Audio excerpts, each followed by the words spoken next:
I'm Molly Blackall, I's Global Affairs correspondent, here in the Eryri Mountains in Snowdonia National Park in Wales, to meet farmers who've been impacted by Brexit and find out more about how it might affect the upcoming general election. Traditionally, we've been a beef and sheep farm, as most of the farms around us. Primarily because of Brexit, we decided to go out to sheep production, which meant that we weren't, for the first time in probably 200 years on this farm, there wouldn't be any sheep. That's a big step. It was a huge step, and I know my neighbours around me were thinking I'm absolutely crazy doing it.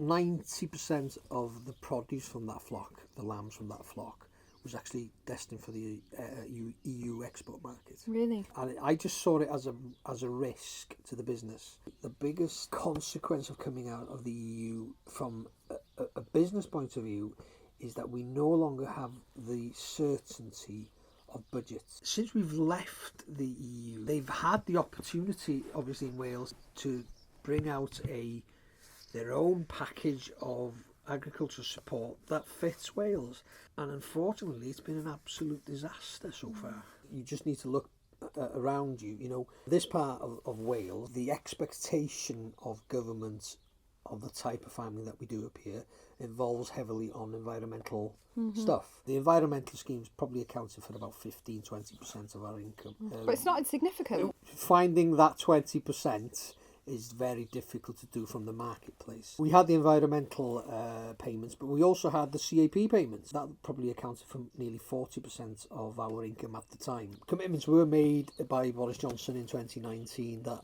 there wouldn't be a penny less of CAP money. So that 40% from the CAP payments that you were getting, that has been replaced broadly? It was replaced up until this election. When you had a scheme within either the CAP or the European framework, you had the benefit of knowing whatever they were asking us to do here, they were having to do the same in Spain, in Italy, in Germany, in France. So it was parity. So it's a level playing field, It was right? an absolute level playing field. Now, it's up to each and every devolved government in the UK. Not only are we up against European farmers, but we're now, as devolved nations, because we've got different schemes, we could be up against our near neighbours being Scotland, England, Northern Ireland. It'd be quite easy for me as a Remainer to go to a neighbour that possibly voted Brexit and he's complaining. There's no point because it's done. Yeah. We're out of Europe or we're out of the EU.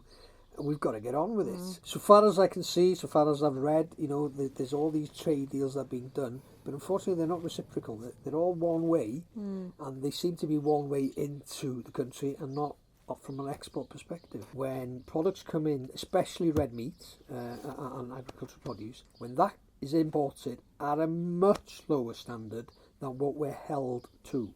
We take Australia, for instance. They're one of the biggest beef producers in the world. The systems in Australia, they're so vast, it's economies of scale, so obviously they could produce beef at a much lower price. Coupled with the fact that they are still using hormones. Hormone-treated beef gives you an advantage of up to 30% on growth rates, up to 15% on feed efficiencies. How can I compete if my meat is on the shelf in any supermarket at least a 30% premium from an Australian imported piece of beef? It's looking increasingly likely that the Labour Party are going to be in number 10 Downing Street in July. What do you make of them? I'm not affiliated to any party, but I do read the manifestos. From an agricultural perspective, it's difficult to see any significant difference between one and the other. Farmers have always been wary of Labour, any Labour government. Have you lost money overall? Do you mind me asking? I've lost certainty of income. So we've had to adapt very, very quickly. There's a lot of things that have happened in between. You've got the Ukraine war, you've got COVID, which has caused hyperinflation in the agricultural industry. Whatever the public have felt in inflation, believe you me, doesn't touch the sight to what we've felt as an industry. It's difficult to say whether I'm actually worse off financially, purely because we've changed our farming system here. If we'd have kept on the same trajectory, it would have basically, it would certainly have had a detriment on the business.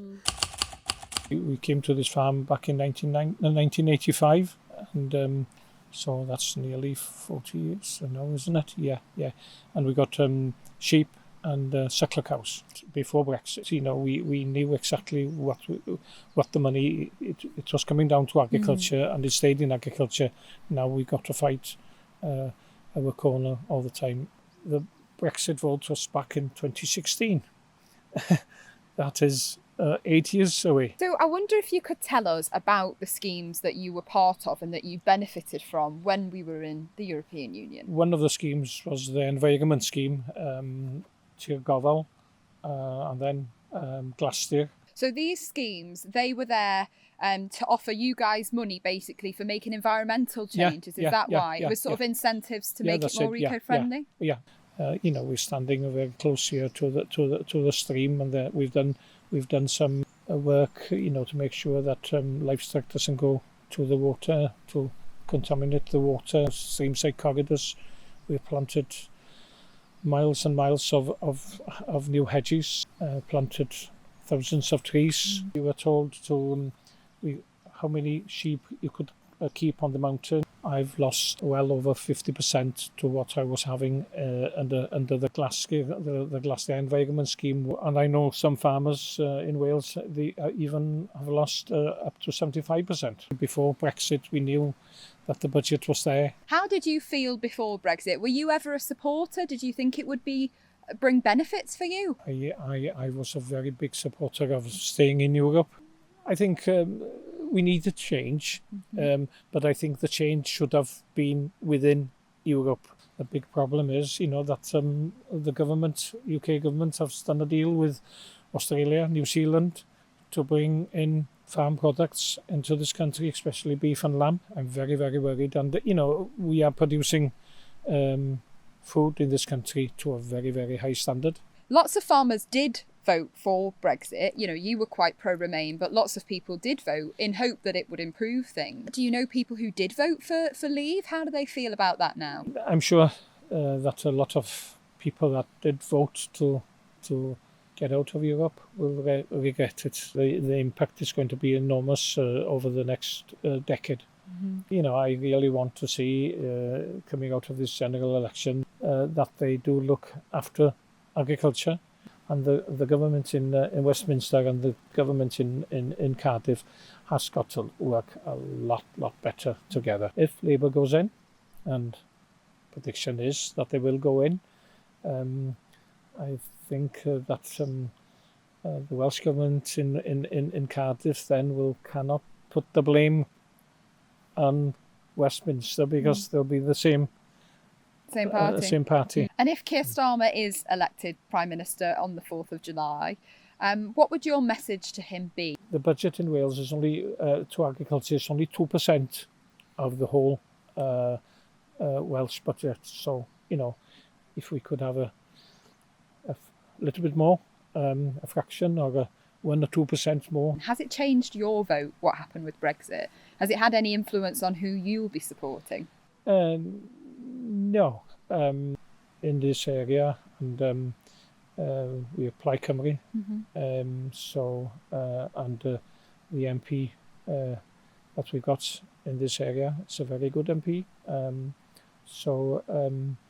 I haven't told you which way I'm going to vote, but you know, it's very important that whoever goes as an MP in Wales, that they fight for Wales.